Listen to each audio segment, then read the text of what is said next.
You can't really replace the feeling that you get when you're figuring things out. That's kind of the name of the game. Ah, beautiful river. How's the falls look there? Unrunnable. Unrunnable. Number one looks unrunnable. Does it look lineable? Maybe.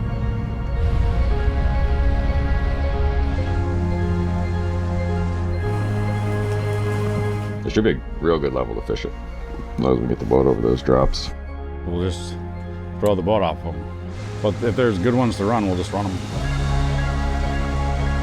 That could be a flipper right there.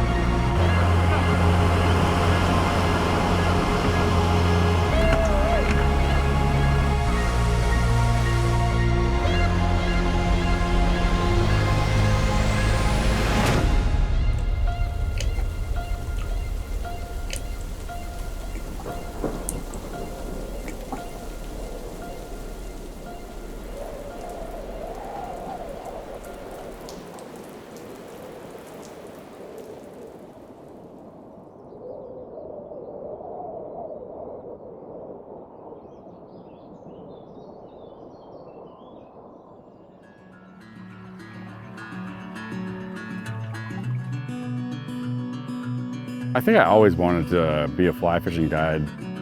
Before things got going in the Northeast with us, the Northeast was a pretty hard place to guide. There wasn't a lot of opportunities. Fishing fully took over in college when I decided I didn't want to study anymore. I went to Knowles first semester and went to guide school right after that, and then dropped out of school promptly at 3.5 years. At the time, yeah, it was rough. I mean, it would be rough on any parent trying to, thinking, oh, they're going to graduate from college. But I've also learned that he wasn't happy either. He wasn't happy being in a classroom. My name's Dan Harrison. My brother and I own Harrison Anglers in Western Mass. We officially launched Harrison Anglers fall of 2006. We knew we wanted to fish all the time from a very young age, but the whole making it a career thing came in later. We got our first opportunity out in Montana. I got a job working for Glacier Raft Company as a fishing guide and a whitewater guide. When we went out west, we weren't looking to make a career out of anything. We were just looking to have a summer job and have a good time and learn running rivers. The draw to go out west, in my mind, growing up, the fishing was a lot better out there. Glacier was awesome. I mean, we would be doing trips into the Bob Marshall Wilderness on Cessnas one day and then just grinding it out in the whitewater section 3 trips a day the next week. It was a big variety of guiding, so we got a lot of experience there. Out west was like a way to get my foot in the door. There wasn't any opportunities to guide in the Northeast that were readily available to somebody that was just starting. Chili came into the program when we were in Glacier, and Dan had made some contacts. We were just trying to piece together the seasons at that point to try to make it a year-round career.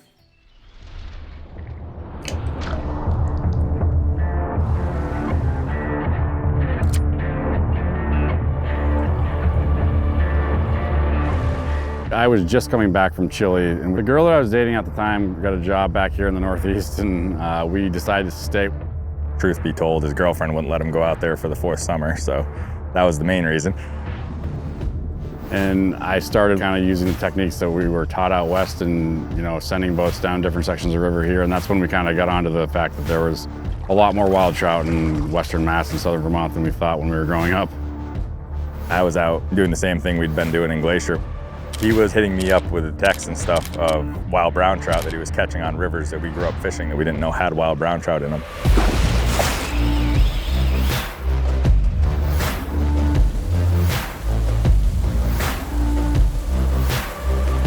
Hey, it's a big one. Nice bow.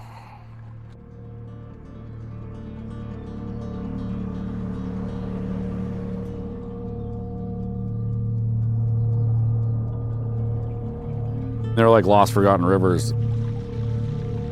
They were polluted and killed off during the Industrial Revolution.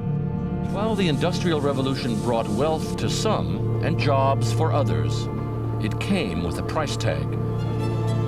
Pollution from coal-powered factories turned the cities black. Lack of housing created the first urban slums. It's just a lot of stuff that people have overlooked over the years as, potential trophy fisheries. The main mindset about New England trout streams in general is that they're polluted so bad that they can't hold fish and grow wild fish. As the rivers got cleaned up over the last few decades, the fish came back. These rivers are hard to fish. You gotta understand what's going on. These are not rivers that have thousands of fish per square mile. Some of those rivers may have only 30 fish a mile. Where we're fishing, there's not a whole lot of access for boats to go down. We're throwing boats off the sides of cliffs. We're winching them out up cliffs, dragging them in to put them in the river. It's a lot of work. It's not like anyone can just come out and fish these rivers and have success. What they did was bring these rafts back, and the whole thing was just like revolutionary for this area. I can't overstate that. Like, no one was doing that.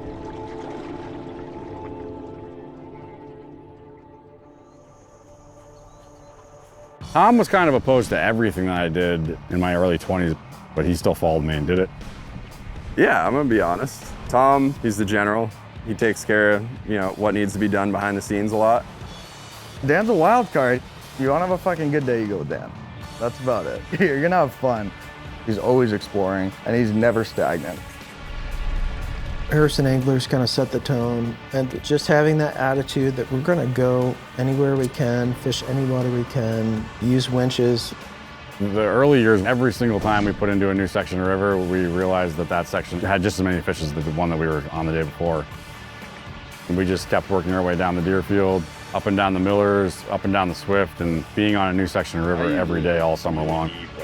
One night we started ripping apart an old Tacoma and put a flatbed on it and put a boat on it, and realized that if we added a winch and a couple rollers, we could get in and out of anything. And all the guides in the area use them now. At that point, I began to think that, they're pretty serious about this. I never believed that they'd be able to do what they're doing now.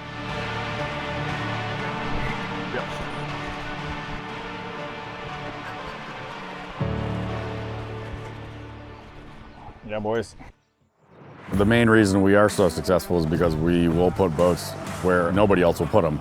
The sections of river that nobody can get to are the best sections. Just an everyday float. We'll be running it down hills, dropping them off of the sides of cliffs, and then you're also having to drag in over a mile sometimes.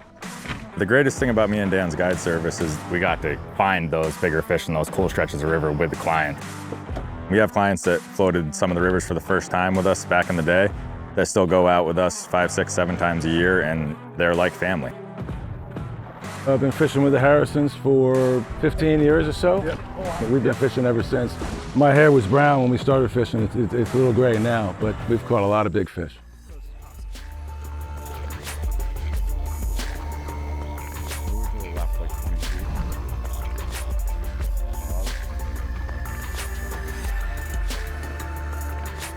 We didn't really realize the 12-month fishery that we had here in the beginning.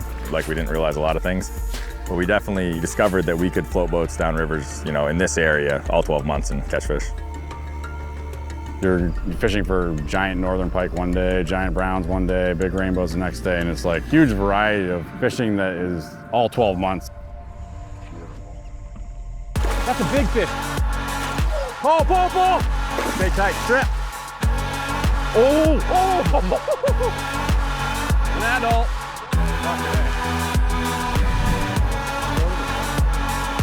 Jack, Jack, huge fish. Stay tight.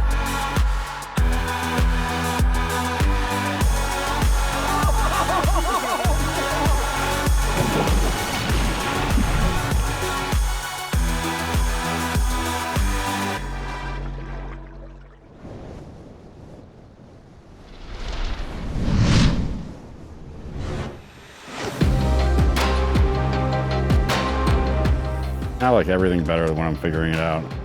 I'm always looking for new water. In the fall, everybody's like pretty burnt out. Guide trips definitely fall off a little bit, but that definitely frees up some of our main guides to get out together and give us their opinions on what rivers they want to check out. We kind of take all of our games to those rivers and see what we can do. Tomorrow we're thinking about checking out a new river that none of us have ever floated before. I've been looking at this river for a long time. We don't know what to expect at all. From what we've seen online, it's a lot of waterfalls and a lot of really good looking pools. It's nice to just get out and just see something I've never seen before.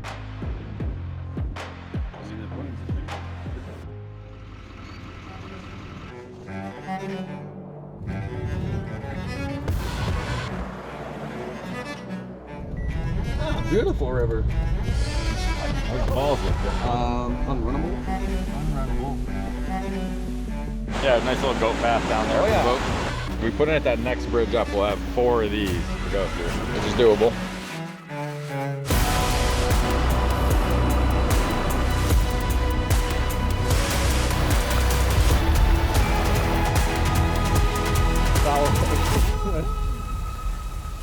Nice job. It's never enough with Dan. He's so addicted to this, he wants to go find the next best thing. We should run one through there empty first. I'm gonna take one boat over, send it down through with nobody in it. You're gonna catch it or somebody's gonna catch it? It's almost like right through the middle, right over there, right? Let Dan rip it and line the rest. I'm just fired up. Yes, in there.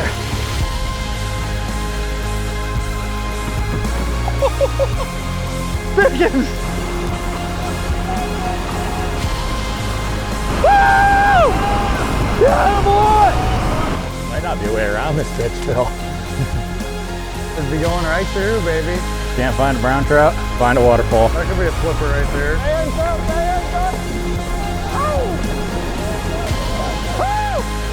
There she goes.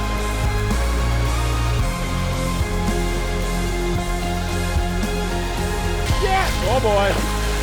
Yellow header. Oh, it's a nice one. Good job, Cam. Sweet. Came out, I knew that hook wasn't good.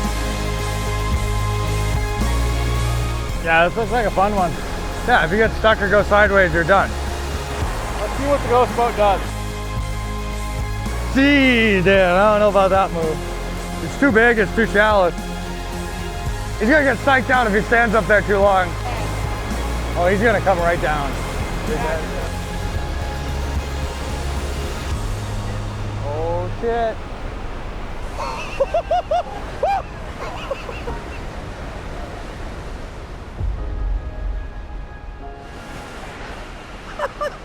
When you're checking out a new river, you could either have stumbled across something amazing, or a lot of the times you end up cutting trees down and dragging boats through. Oh my God. But you never know until you get there, and until you see it and try it, then you're never gonna know. Yeah. We'll be back. Yeah, we'll be back. Dan and I started floating the rivers around here, and that's how we were figuring out, what lives there and what we can catch out of there. The great thing now is there's a lot of people around with rafts doing the same thing, which has created this awesome community of, float boat fishermen around here, which we love and are a part of and, wouldn't want it any other way. They brought these rafts back and the whole thing was just like revolutionary for this area. I can't overstate that. No one was doing that.